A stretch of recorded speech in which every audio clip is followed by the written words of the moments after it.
Hi everyone, welcome to Aravali Technologies. Myself Kanjam Shrija. So ఇవాళ వీడియోలో ఏంటంటే bachelor of science in genetics course గురించి అయితే మనం మాట్లాడుకుందాం. ఎక్కడా కూడా స్కిప్ చేయకుండా ఎండ్ వరకు అయితే చూసేయండి. సో మనకి ఈ బిఎస్సీ ఇన్ జెనెటిక్స్ కోర్స్ వచ్చేసి 3 years under graduated degree. So మనము ఈ బిఎస్సీ ఇన్ జెనెటిక్స్ లో స్టడీ ఆఫ్ జీన్స్ కావచ్చు, genetic variations, heredity in organisms, so వీటన్నిటి గురించి అయితే మనము ఈ డిగ్రీలో అయితే నేర్చుకుంటాము. సో మనకి ఈ బిఎస్సీ ఇన్ జెనెటిక్స్ కోర్స్ అనేది ఎవరు చేయొచ్చు, ఎలిజిబిలిటీ ఏంటి అనేది చూసుకుంటే అయితే సో ఎవరైతే ఇంటర్మీడియట్ లో బైపీసీ స్ట్రీమ్ నుండి ఉంటారో వాళ్ళైతే ఈ కోర్స్ చేయడానికి ఎలిజిబుల్. అండ్ అలాగే మనము అడ్మిషన్ ప్రాసెస్ అనేది చూసుకుంటే అడ్మిషన్ ప్రాసెస్ వచ్చేసి కాలేజ్ పైన డిపెండ్ అయి ఉంటుంది. మనకి మెరిట్ బేస్డ్ ఉంటుంది, లేదంటే ఎంట్రన్స్ ఎగ్జామ్ ద్వారా కూడా మనకి అడ్మిషన్ ప్రాసెస్ అనేది అయితే ఉంటుంది. సో మనము కోర్స్ టైప్ అనేది చూసుకుంటే అయితే ఇది full time under graduated degree అని అయితే చెప్పొచ్చు. సో మనకి యావరేజ్ ఫీ అనేది చూసుకుంటే అయితే మనకి 30,000 నుండి 1.5 lakhs వరకు అయితే ఫీ అనేది అయితే ఉంటుంది. సో మనకి ఈ బిఎస్సీ ఇన్ జెనెటిక్స్ అనేది కంప్లీట్ అయిపోయాక సో మనకి టాప్ రిక్రూటర్స్ అనేవి చూసుకుంటే అయితే బయోటెక్ ఫార్మ్స్ కావచ్చు, రీసెర్చ్ ల్యాబ్స్ కావచ్చు, ఫార్మా కంపెనీస్, హాస్పిటల్స్, అలాగే అగ్రికల్చర్ R&D అనేది ఉంటుంది.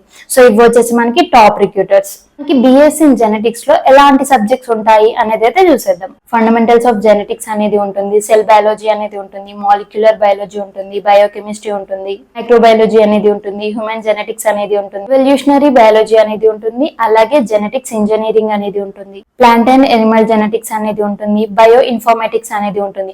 సో ఇలాంటి సబ్జెక్ట్స్ అన్ని కూడా మనకి ఈ bachelor of science in genetics లో అయితే ఉంటాయి.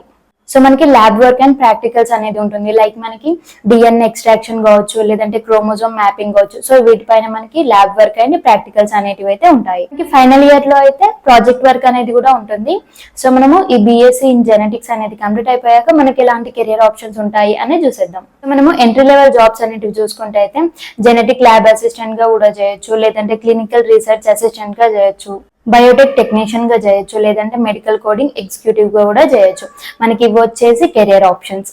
బిఎస్సీ ఇన్ జెనెటిక్స్ అనేది కంప్లీట్ అయిపోయాక మనము హైయర్ స్టడీస్ అనేవి చూసుకుంటే అయితే మనము ఎంఎస్సీ ఇన్ జెనెటిక్స్ అనేది చేయొచ్చు, లేదంటే ఎంఎస్సీ ఇన్ బయోటెక్నాలజీ అనేది చేయొచ్చు, లేదంటే ఎంఎస్సీ ఇన్ మాలిక్యులర్ బయాలజీ అనేది కూడా చేయొచ్చు.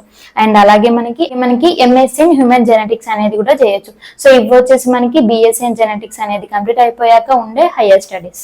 Entry level salary after BSc in genetics అనేది చూసుకుంటే అయితే మనకి 2.5 lakhs to 4.5 lakhs per annum అయితే శాలరీ అనేది అయితే ఉంటుంది. లేదంటే మనము ఆఫ్టర్ ఎంఎస్సీ కావచ్చు, లేదంటే రీసెర్చ్ అనేది చూసుకుంటే అయితే మనకి 5 lakhs to 6 lakhs per annum అయితే ఉంటుంది. సో ఇది వచ్చేసి మనకి BSc in bachelor of science in genetics course యొక్క డీటెయిల్స్. సో దీంట్లో మీకు ఇంకేమైనా డౌట్ ఉంటే కామెంట్ బాక్స్ లో అయితే కామెంట్ చేయండి. సో బిఎస్సీ ఇన్ జెనెటిక్స్ అనేది ఒక గుడ్ కెరియర్ ఆప్షన్ అయినా కాదా అంటే ఒక మంచి కెరియర్ ఆప్షనే. బట్ ఏంటంటే మనము ఏ కోర్స్ తీసుకున్నా కూడా మనము ఆ కోర్స్ లో టాప్ 5 లో అయితే ఉండాలి. సో అప్పుడే మనకి మంచి కెరియర్ అనేది ఉంటుంది, మంచి ప్యాకేజ్ అనేది కూడా ఉంటుంది. So thank you for watching. Like చేయండి, షేర్ చేయండి, కామెంట్ చేయండి, మీకు తెలిసిన ఫ్రెండ్స్ కి కూడా షేర్ చేయండి, వాళ్ళకు కూడా హెల్ప్ అవుతుంది మీకు ఈ వీడియో ఇన్ఫర్మేటివ్ అనిపిస్తే. And subscribe to my channel.